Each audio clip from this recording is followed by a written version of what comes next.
How do they say you get perfect at something? Practice. But that's a lie. And you know why it's a lie? Because everyone says I'm an amazing speaker, but we've all been speaking our whole lives. Most of you have been speaking a lot of you have been speaking longer than me. So why am I better? What's the difference? You watch yourself. You study yourself. I watch myself. Feedback. Study. If you don't study, you won't get better. I'll give you an example. I'm shit at chess, compared to my dad. I hover between 1600 ELO when I'm really mad, like an idiot, and 1800 ELO in blitz. I play 3-minute blitz games. I've been between 1600 and 1800 ELO for about 8 years, even though I play chess for about half an hour a day. I never get better. Why? Because I never analyze the games. When my dad would train me, we'd sit down and do the boring analysis. Why? What could you have done? It's the analyze, it's the feedback that makes you better. Why, as a fighter, if you just spar every day, will you never be good? Because you don't train. It's feedback that makes you good at things, not practice. You have to practice, then feedback, always. And communication is one of the most important things because it's something you do every single day, all of the time. If you're going to get good at one thing, you may as well get good at the thing you do most often. And you're all talking all the time. So you may as well get good at it. So you have to analyze yourself. That's the reason I said this and ah thing. To make it difficult for you, I understand it's nervous. I understand you're up here and you're talking in front of people and it's nerve-wracking. But you should be going through your life in general, catching yourself doing it and not allowing yourself to do it.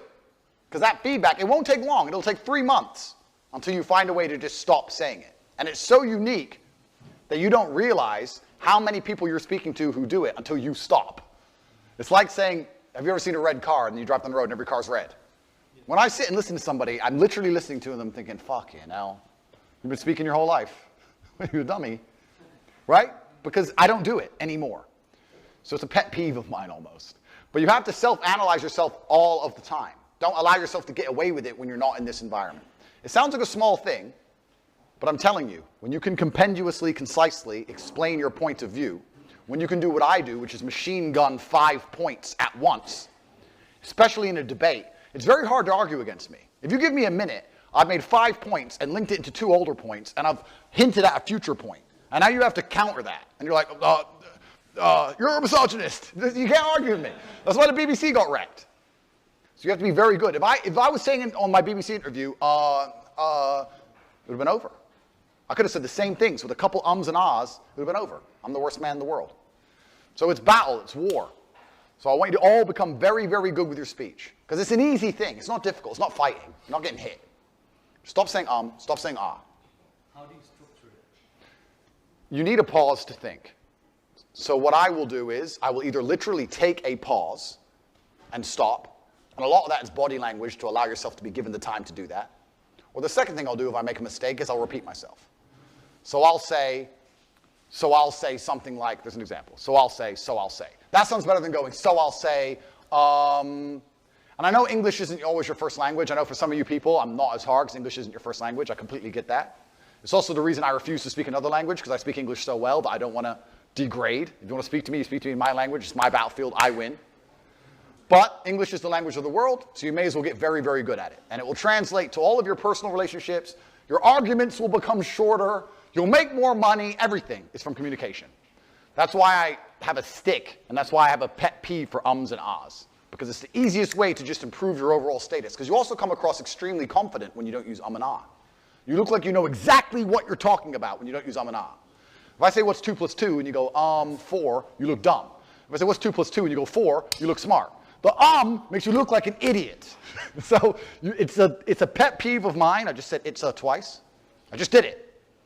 So I'm self-analyzing myself all the time to make sure I don't do that. So that's why I've said it before this, to make it hard for all of you when you stand up here and you're nervous and you start going But in general life, try not to do it because you'll see your life improve. You'll see your interactions with people improve in real time. You'll know that. I'll give the game away. I'll give the game away to the entire YouTube world why I've destroyed absolutely everybody in any debate ever. I say things that they know are true and that they agree with, but I say it in a way that angers them emotionally and they get caught up in their brain because they're saying, he's saying the truth, but I'm pissed off by how he's saying it. So I want to argue with him, but he's right. So instead of saying men are physically stronger than women, I'll say females are weak. Females are weak. Well, females are weak. Females are weak. Men are strong. Females are weak. No, but females are, but I'm right. And he knows I'm right. But he's mad now. and so is she, and they sit there, and it happened on Dave Portnoy. You end up having a whole group of people sitting there trying to argue, well, some women are strong like men, trying to argue the fact that women are as strong as men physically, because I've emotionally controlled them all and upset them all. And then I do a podcast and I get billions and millions of views and unlimited likes against good debaters like Dave and his little crew by just emotionally controlling them. It's an emotional game. I wreck them. I've never given this game away before anywhere. But this is what I do. I sit there and I say something they know is true in a way they can't agree with it, and I fucking control them all. Because they're stupid.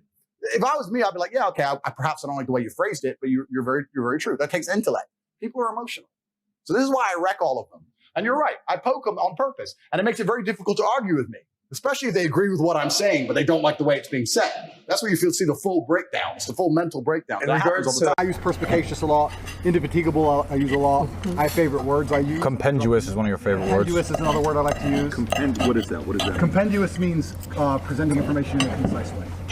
Oh, wow. Compendious. So I'll often say, like, I'm a professional.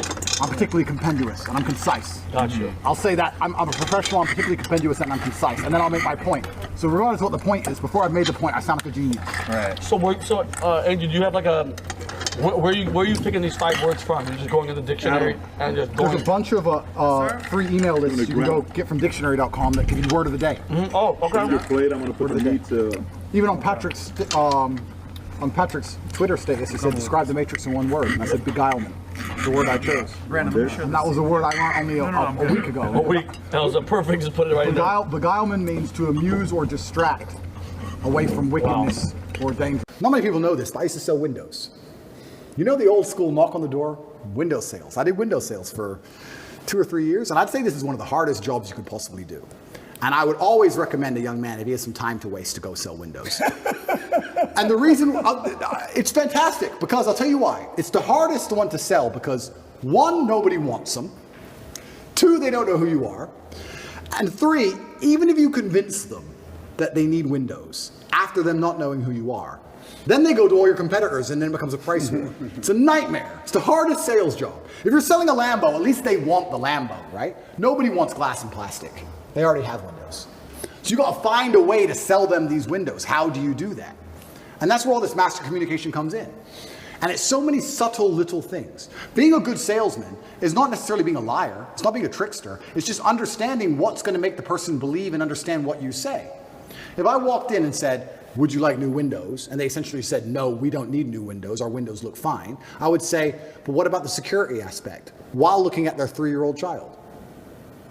And they'd sit there and go, what do you mean security aspect? And then I talk about how we had the lock 5000, and their locks are easy to break, as if glass isn't glass, it's all the same anyway.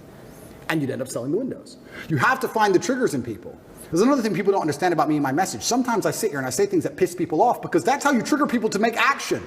I have often written emails or done videos, especially to men when I want to help men, to piss them off. You're a loser. You're a dumbass. Andrew, why do you mean? Because you're not going to go to the gym unless I tell you you're a fucking loser. And you are a loser, and I'm not lying to you. You are a loser.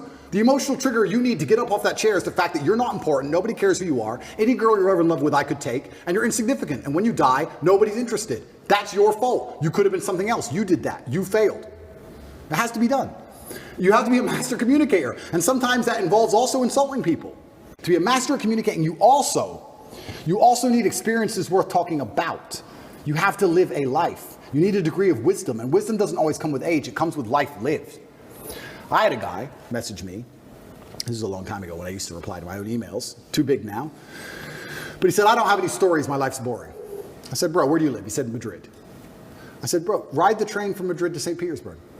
Ride the train from Madrid to Vladivostok. Do the Trans-Siberian Railway. Cost you like $300. He goes, oh, but what if I get robbed? Exactly! That's exactly the point! What if you get robbed? Now you have a story. Maybe you'll die, maybe you won't. But you have a story. Don't bring your watch. Have you got a Rolex? No one wants to rob you anyway. Don't worry about it. You're brokey. Get on the train.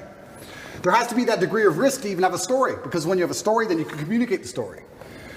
you can't be an empty vessel either. So when you say you're telling me how I build this 20-year-old into a super soldier. Yeah, he has to be a master communicator, but he also has to do things which are risky. Risk has value intrinsically linked to it, intrinsically. This is why people, when you do risky things, people want to hear the story. Your coolest stories involve risk. Something went wrong, this could have happened, I almost this, I made it out. Without these risks, you haven't got it. So I would say to the 20-year-old, do what I did, get in the cage, get in the ring. Knock someone out, get knocked out, train hard. Fighting will teach you everything you need to know about life. You'll learn everything about who you truly are. You'll learn if you're a coward or not. You'll learn everything about perseverance and hard work and dedication, everything about being underappreciated. You learn everything about fear. You learn all of it. You learn everything about people. You win a fight, check your phone. Lose a fight, check your phone. You learn all about people. You learn all about them. You learn all about women. I learned so much about women through fighting. When I had a fight coming up and I was weight drained and I had barely eaten in weeks and I'd lost all this weight and I had a world title fight and I'm fighting a guy who might kill me and she's complaining about the toilet seat. I learned all about women. You learn a lot about life through these difficult processes and paths. And there used to be for men like a rite of passage. In most societies, you had to go through something to become a man, from a boy to a man. But that thing was always difficult. It's always been difficult. Now you have to self-induce it, self-inflict it. But if you're going to be a boy and never bring on that self-inflicted rite of passage, how are you going to ever become a man? What I like to consider myself a master of is making information palatable. You'll see in a lot of my interviews, I say things that are very controversial, but it's very unusual I get into an outright argument.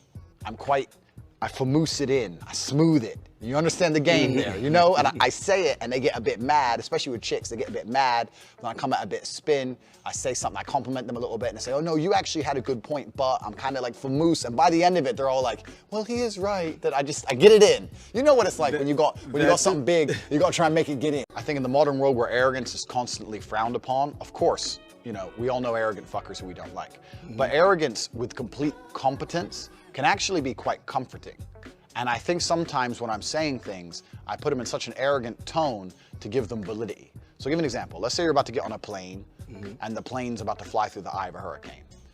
If I were to meet my pilot, I would love him to be an arrogant fucker. I'd love him to be like, bro, all I do is fly planes. Hurricane, psh, please, I'm the G, I'm the boss. You're worried. What are you worried about? Hurricane, a little bit of nature. I got wings, bro. All I do is fly planes. You don't know me. You're like, I'd love that much more than, oh, it's gonna be choppy. You know what I'm saying? No, I know exactly. I'll be like, give me the arrogant guy all day. It's quite comforting to sit there and go, you know what? He was so confident. There's no way he can crash now because he'll look like an idiot. And he's dead, but he'll look stupid on top. So sometimes I think arrogance, especially if you're competent and it's delivered correctly, and then maybe you put a little bit of humor in, I think it'd be quite comforting, and it can also, in many ways, get your idea across quite effectively. I'm arrogant to project ideas. It doesn't mean it's false, it doesn't mean I don't mean it, but my persona has evolved over time to the point where when I'm telling somebody something they don't want to hear, or they don't believe in, because the clown world has told them everything else their entire life. Exactly. The only way I can get it in their brain sometimes is to be so solid about it. Like, the sky is blue. They're like, no, it's green. It's like, listen, motherfucker, it's blue. It's blue. There's being understood and there's being listened to. Yeah. And I can be listened to when I speak. You know, stand in front of the mirror. Find somebody who you like the sound of. Yeah. Listen to an audiobook. Yeah. An audiobook of a topic you're interested in, because the audiobooks are always read by very talented voice actors in almost 100% of cases. Yeah. And repeat after them. I remember. They say a line, slow down, breathe, you say the line. Perfect. Instead of I don't know. And get it right. Yeah, exactly. You know, until you get it. Yeah, it's the same as martial art. Yeah, right? exactly. If you speak badly, if you say, "Oh, the bottle of champagne is ice cold," okay, no one heard you. And you hear in a book, "The bottle of champagne was ice cold." Repeat the way he says it. Read it again and again. Listen to it again and again, and try to learn from voice actors and other people who have good voices, etc. Not even me. I don't have the best voice in the world. I'm not the best speaker in the world. There are much better people out there. What was his name? Guy went viral on TikTok. Can't remember. He was just reading lines from movies. But you know, people have very good speaking talents. I give myself an 8 out of 10 because I'm very self-critical. But I could speak well enough. But if you can't, work on it, because that really matters. If you want to be the man and you want to command a room and you want to be a man with presence, maybe you want to, I don't know, seduce a beautiful woman, whatever it is you want to do in life, being able to communicate your ideas helps a million times over, especially in business. 100%. Money, you know, it's so important. You cannot communicate your ideas. Yeah. You could be the most brilliant man in the world. If you sound like an idiot, then you sound like an idiot, regardless of what you say. So learn to communicate. It's exceptionally important.